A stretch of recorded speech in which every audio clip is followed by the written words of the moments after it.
بیوی کا بیماری کا خرچہ کس پر ہے؟ دیکھو اگر بیماری کا خرچہ فقہا لکھتے ہیں کہ بیوی کا خرچہ شوہر کے ذمے نہیں ہے. لوگ اس بات کو بڑا نیگیٹو، اور اس پر پوری امت کا اجماع ہے، جتنے فقہا ہیں سب یہ لکھ رہے ہیں کہ بیوی بیمار ہو جائے تو شوہر کے ذمے اس کا علاج کا خرچہ نہیں ہے. یوں سمجھ لیں کہ اجماعی مسئلہ ہی ہے، لیکن اس کا مطلب وہ نہیں ہے جو سمجھا جاتا ہے. دیکھو فقہا لا کو اور قانون کو بیان کرتے ہیں، جو ضابطے کا قانون ہے نا. ایسے تو بیوی کے ذمے بھی بہت سارے کام ہیں جو ہم نے سوسائٹی نے ڈالے ہوئے، مگر قانوناً وہ اس کے ذمے نہیں ہے. نکاح کا جو ایگریمنٹ ہوتا ہے نا، اس ایگریمنٹ کی بیس یہ ہے کہ عورت آپ کو اولاد دے گی، آپ کو برائی سے بچانے کے لیے حلال تسکین کا راستہ دے گی، اور آپ بھی بیوی کو اولاد دیں گے، اور دونوں مل کے اولاد کو پالیں گے. بنیادی جو نکاح کا ایگریمنٹ ہے یہ اس کے لیے ہے. باقی ساری چیزیں کہ وہ کھانا پکا کے دے گی، وہ آپ کے ابا کی خدمت کرے، یہ سب چیزیں اخلاقیات میں آتی ہیں، اور یہ اخلاقی پابندیاں عورت پر لازم ہیں. لیکن اخلاقیات میں وہاں آئیں گی جہاں عرف ہو، کیونکہ قرآن کہہ رہا ہے عاشروہن بالمعروف، عرف کے مطابق ان کے ساتھ چلو. تو ان کو جو ہے نا، ان کو ڈیفائن کرے گا عرف. تبھی حضرات فقہاء نے لکھا ہے کہ جو عورت اپنے گھر میں کام کاج کی عادی نہیں ہے، اتنا بڑا مالدار گھرانہ ہے کہ ان گھروں میں نوکر رکھے جاتے ہیں، ان گھر کی عورتیں نہ روٹی پکاتی ہیں نہ پوچھے لگاتی ہیں.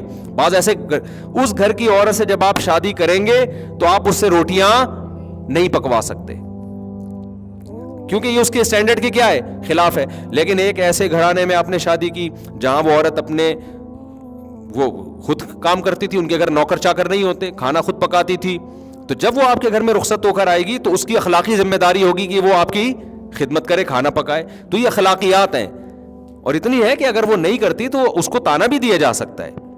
سمجھ میں آ رہی ہے بات؟ لیکن اگر آپ نے اسٹینڈرڈ اوپر ہے تو پھر اس اسٹینڈرڈ میں نہیں ہے. تو بیسک نکاح میں خدمت نہیں ہے. نکاح کی بیسک یہ ہے کہ آپ کو ایک شریک حیات مل گیا جو دونوں مل کے آگے اولاد کو پالیں گے. اب نکاح میں یہ والا کانسیپٹ ختم ہو گیا ہے جو اصل تھا. بچے تو پیدا ہو ہی نہیں رہے، باقی سارے اطرم پٹرم ایک دوسرے کے کھوپڑی پہ ڈال دیے، بہت ساری چیزیں ڈال دی ایک دوسرے کے ذمہ نا. جو اصل تھا وہ تو مارکیٹ سے کیا ہو گیا، شارٹ ہو گیا.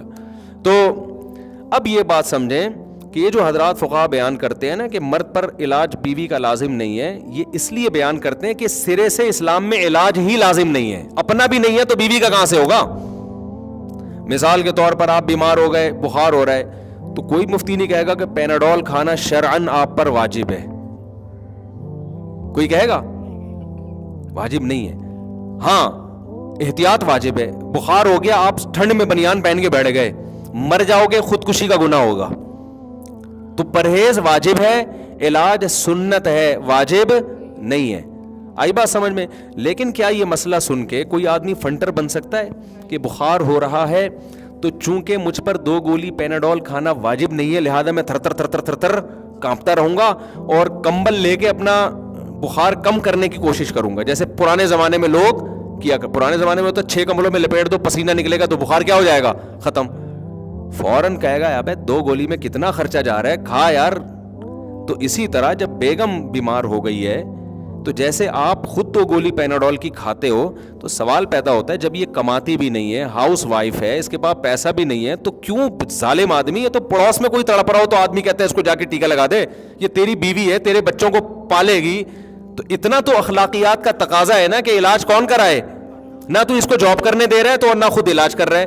تو یہ انتہائی درجے کی غیر اخلاقی حرکت ہے. فقہاء نے لا اور قانون بیان کیا ہے، لیکن یہ نہیں وہ جو بیان کر رہے ہیں وہ بھی اپنی بیویوں کا علاج خود ہی کیا کرتے تھے. تو یہ اخلاقیات کا تقاضا ہے. اس کی اور آسان مثال دوں، جب آپ بس میں یہاں سے لانڈھی جا رہے ہو، سیٹ کے پیسے آپ نے دیے، W11 میں آپ بیٹھ گئے، کوئی بوڑھا آدمی آیا تو آپ اس کے لیے جگہ چھوڑتے ہو کہ نہیں چھوڑتے؟ آپ کہہ رہے چونکہ سیٹ کے پیسے میں نے دیے ہیں، لانڈھی تک کا سفر ہے، آدھے گھنٹے کا سفر ہے، میں بیٹھ کے سفر کروں گا، یہ بوڑھا کانپتا رہی ہوں. تو لا تو یہی کہہ رہے کہ سیٹ آپ کی ہے، تبھی وہ بوڑھا آپ کے خلاف کورٹ میں کیس نہیں کر سکتا. کورٹ میں جائے گا کہ اس نے مجھے جگہ نہیں دی، کورٹ کوئی سزا نہیں دے گی. جج ہو سکتا ہے ڈانٹ لگا دے کہ تو شرم نہیں، اپنے باپ کے عمر کا آدمی تھا، اس کو تو نے عزت نہیں دی. یہ تو کرے گا، کیس نہیں ہوگا.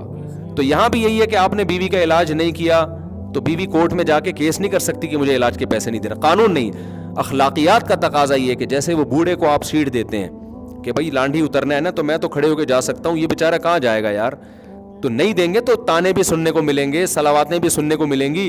اب آپ کو صلواتیں سن رہی ہیں, آپ پاکستان کا لا سننے کو مل رہی ہیں, آپ لا وکیل کی کتاب لے کے بیٹھے ہوئے ہو, لا میں کہیں نہیں لکھا کہ جی بوڑھے آدمی کو سیٹ دیں آپ. تو یہاں بھی ایسا ہی ہے کہ لا یہ نہیں ہے کہ آپ شریعت کا لا کہ آپ بیوی کا لازمی علاج بھی کرائیں, لیکن یہ اخلاقیات میں داخل ہے. اور جو لوگ کہتے ہیں نا کہ ہم پر بیوی کا علاج واجب نہیں ہے, تو اپنے دامادوں کو پرچی میں لکھ کے دے دیا کرو کہ میری بیٹی جب بیمار ہوگی تو آپ پر اس کا علاج لازم. کیا خیال ہے؟ تو ایسا تو علاج اس لیے کہ اپنا بھی علاج شریعت میں لازم نہیں ہے. تبھی علماء لکھتے ہیں کہ اگر آپ بیمار ہوئے, آپ نے پرہیز نہیں کیا, مر گئے تو خودکشی کا گناہ ہوگا, لیکن پرہیز کیا, علاج نہیں کیا, مر گئے تو خودکشی کا گناہ نہیں ہوگا, بلکہ اس کی نسبت اللہ کی طرف کی جائے گی کہ بھائی بس نہیں ہے, اب ایک آدمی کو بخار ہو رہا ہے, نہیں کھا رہا پیناڈول, فنٹر بنا ہوا. بہت سے ایسے علماء آج بھی ہیں, بڑے بڑے بزرگوں کے واقعات ہیں, انتہائی بیمار ہوتے تھے, ڈاکٹر کو قریب نہیں پٹکنے دیتے تھے وہ, اور ٹھیک ہو جاتے تھے وہ, اور لمبی عمریں پائی ہیں انہوں نے. کئی واقعات ہیں. ابھی میں گیا, ایک 95 سال کے بوڑھے ملے, ہمارے حضرت 78 سال, ڈاکٹر کو نہیں قریب آنے دیا کبھی حضرت نے, تو 80 کے قریب تو پہنچ گئے تھے وہ بھی. تو اس لیے کوئی یہ لازمی چیز نہیں ہے, لیکن ہم بھی کرتے ہیں علاج, کرتے ہیں کہ نہیں اپنا, تو سنت ہے, نبی صلی اللہ علیہ وسلم نے بھی علاج کیا کہ بھئی زیادہ آگے نہ نکلو, آپ جو کر لو, لیکن نارمل علاج ہونا چاہیے. اب اس قانون کا فائدہ یہ ہوا کہ اخلاقیات کا تقاضا ہے کہ بیوی کا علاج کرائیں, لیکن یہ اخلاقیات کا جب ہے جب بیوی کے پاس پیسے نہ ہوں. اگر اس کے پاس اپنا پیسہ ہے تو پھر آپ کی اخلاقی ذمہ داری بھی نہیں ہے, پھر وہ خود کرائے اپنا علاج. پھر بھی آپ کرا دیں تو یہ غریبی در غریبی ہے. اور ہماری سوسائٹی میں الحمدللہ مردوں میں خیر اتنی غالب ہے کہ بیوی کے پاس پیسہ ہوتا بھی ہے تو بھی الحمدللہ شوہر اپنے خرچے پہ علاج کرا رہا ہوتا ہے.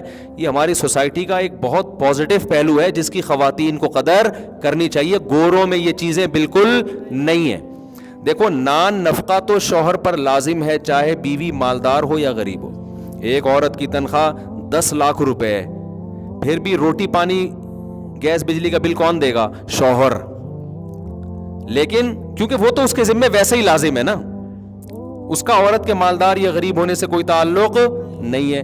لیکن علاج چونکہ لازم نہیں ہے, اب اس قانون کا یہاں نتیجہ نکلے گا کہ اخلاقی پابندی ہے.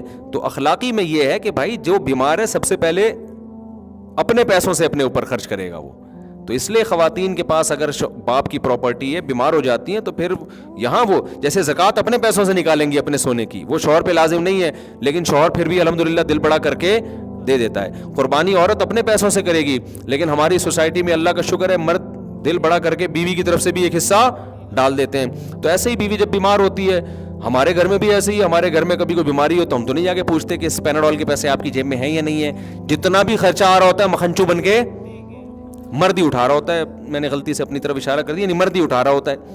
تو یہ اخلاقیات ہیں کہ جو چیز واجب نہیں ہے وہ بھی, اور پھر اس کے پاس پیسہ ہے پھر بھی مرد کر رہا ہوتا ہے. تو اچھی بات ہے, کر لینا چاہیے. مرد تو کھلا خرچ کرنے والا اچھا لگتا ہے, سمجھتے ہیں.